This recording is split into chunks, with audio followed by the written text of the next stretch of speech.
নমস্কার বন্ধুরা, তিলোত্তমা ঘরকন্যা একটি ব্লগে আপনাদের স্বাগত জানাই। আজকে আমি চলে এসেছি বাপের বাড়ি। আর সেই বিশেষ দিন আজকে আমাদের বাটুদার জন্মদিন, অর্থাৎ আমার ভাইপোর আজকে জন্মদিন চলছে। তারই প্রস্তুতি, রান্না বান্না সকাল থেকে। সেরকম বেশি কিছু লোকজন বলেনি, আমরা আর ওর মামার বাড়ি। তো এই যে ঠাকুমার দিকে পেঁপে কাটছে, গোটা পেঁপে দেওয়া হবে মাটনে। আর মাটনে তো পেঁপে দিলে জানেনি ভালোই হয়, বেশ মাটনটা গলেও ভালো।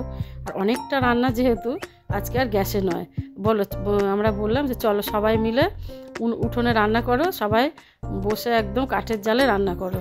আর মাটনটা কাঠের জালে তো ভালোই টেস্ট হয় জানেনি। আর ঠাকুমা এই যে পেঁপে কাটছে, এই পেঁপেটা দেওয়া হবে মাটনের মধ্যে। চলছে ঠাকুমা কেটে বেটে গুছিয়ে সমস্ত কিছু আগা করে। আমরা ছোট থেকেই দেখি ঠাকুমাই সব কুটনো পাটনা কেটে রেডি করে দেয় আর মা রান্না করে। একদম সেই ছোটোবেলায় সেই সব স্মৃতি আমাদের মনে পড়ছে দেখে এইসব। তো এই যে ঠাকুমা কাটাকুটি হয়ে গেছে, রেডি করে দিয়েছে। মা এবারে সমস্ত রান্না হয়ে গেছে আর মা আর বৌদি মিলে করেছে।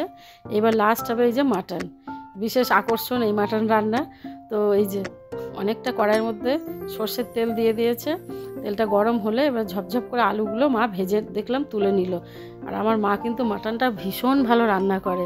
শুধু মাটন কেন, অনেক ধরনের মাংস, যেসব ধরনের মাংস আমরা খাই, চিকেন, তারপর হাঁস, হ্যাঁ, ভীষণ ভালো রান্না করে মা। সর্ষের তেলের মধ্যে একদম গোটা গরম মশলা, তেজপাতা ফোড়ন দিয়ে দিল। দেখুন কীভাবে রান্না করে, আর ভীষণ ভালো করে। দুর্ধর্ষ হয় মায়ের হাতে এই মাংস রান্না। আমরা এরকম উনুন কাদায় বসে থাকতাম সবাই ছোটোবেলায়, 4 ভাই বোন, আর মা এভাবে রান্না করতো। ব্যাস দিয়ে দিল লঙ্কা, পেঁয়াজ আর টমেটো। আগে তো গোটা গরম মশলা দিল ফোড়ন, তার মধ্যে দিয়ে দিল লঙ্কা, পেঁয়াজ আর টমেটো।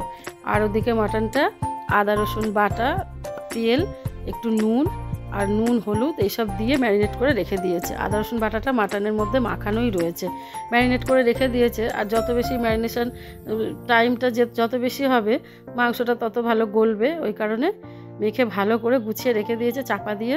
এই যে তেলের মধ্যে এই পেঁয়াজ, লঙ্কা আর টমেটো দিয়ে ভালো করে ভেজে নিচ্ছে।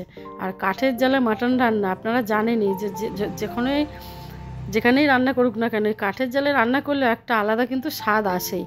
এই যে মাটনটা ঢেলে দিল। একদম সেই ছোট্টবেলায় সেই স্মৃতি জানেন তো মনে পড়ছে, যে আমরা 4 ভাই বোন সব বসে থাকতাম এরকম শীতকালে। আর বাটুদার জন্মদিনটা পরেও জানেন তো শীতকালে, একদম 29 যে ডিসেম্বর, শীতের ছুটিতে একদম জন্মদিন পড়ে। আর সেই ছোটোবেলার কথা মনে পড়ছে বসে বসে আমাদের এখন। আর সবাই মিলে যে উঠোনে বসে কিন্তু গল্প করছি, যে চলো সবাই গল্প করবে, ওখানে বসে রান্না করবে তুমি। সবাই 4 ভাই বোন আমরা বসে থাকতাম, আর মা এরকম রান্না করতো মাটির উনুনে। আর এই খুন্তি দিয়ে রান্না করতো, আর খুন্তির ডগায় করে মাংস কষা থেকে শুরু করে যা যা রান্না হতো, সবাই আমরা কিন্তু বসে বসে এইগুলো কিন্তু চাখতাম বা টেস্ট করতাম। তো সেই সব স্মৃতি মনে পড়ছে বসে বসে, যে বয়সটা কিন্তু পেরিয়েই যাচ্ছে আমাদের আস্তে আস্তে আমাদের। তো সেসব মনেও পড়ছে সেসব স্মৃতি।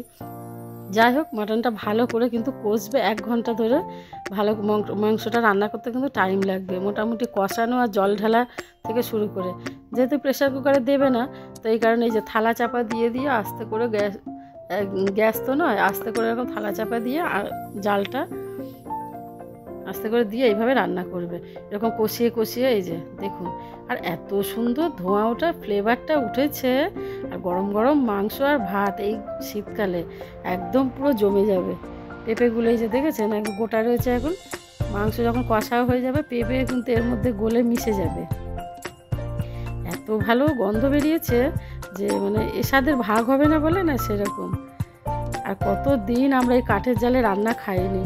সবার বাড়িতে এখন গ্যাস ওভেন, তারপরে ইন্ডাকশান, এই সবে বিভিন্ন জিনিসে সব রান্না করে। কিন্তু এই কাঠের জালের যে স্বাদ, যে একবার খেয়েছে সেই জানে যে কী অনবদ্য স্বাদ। তো এরকম কষিয়ে কষিয়ে তারপরে জল ঢেলে দেবে, দিয়ে রান্নাটা করবে এইভাবে। আর নামানোর আগে শুধু একটু গরম মশলা বাটা দিয়ে দেবে, তাতেই যা স্বাদ হবে, মানে ওই ঝোল দিয়েই ভাত খাওয়া হয়ে যাবে, এরকম ব্যাপার।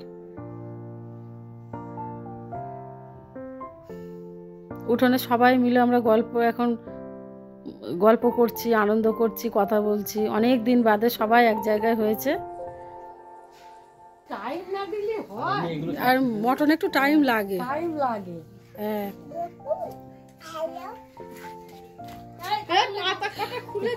পোজ দিচ্ছে হচ্ছে আমাদের মুন্টি। দেখছি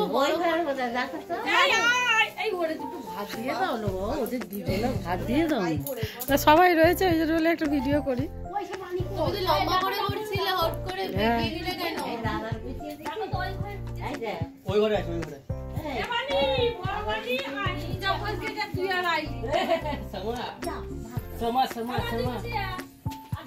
না চলো চলো সবাই খেতে বসে যায়, চলো চলো চলো। জন্মদিন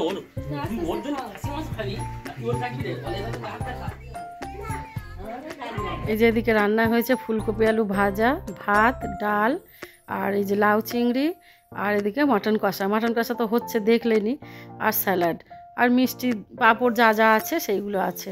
তো খাওয়া দাওয়ার পর্ব শুরু, সবাই মিলে একসাথে বসে এরকম খাওয়া দাওয়া করছি আমরা। এই যে এখন মাটনের ঝোল তুলছে মা, মাংস তুলছে কড়াই থেকে।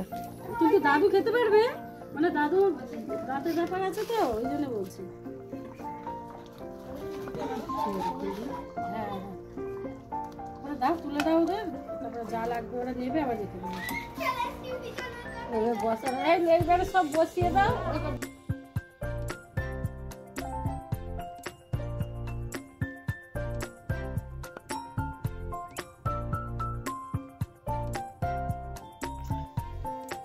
চলছে খাওয়া দাওয়ার পর্ব, বৌদি খেতে দিচ্ছে, আমিও খেতে দিচ্ছি। কত এই যে আমাদের বার্থডে বয় এই যে বসেছে, খেতে বসেছে। এই যে সবাই একসঙ্গে, এই খাবার কিন্তু আনন্দই আলাদা।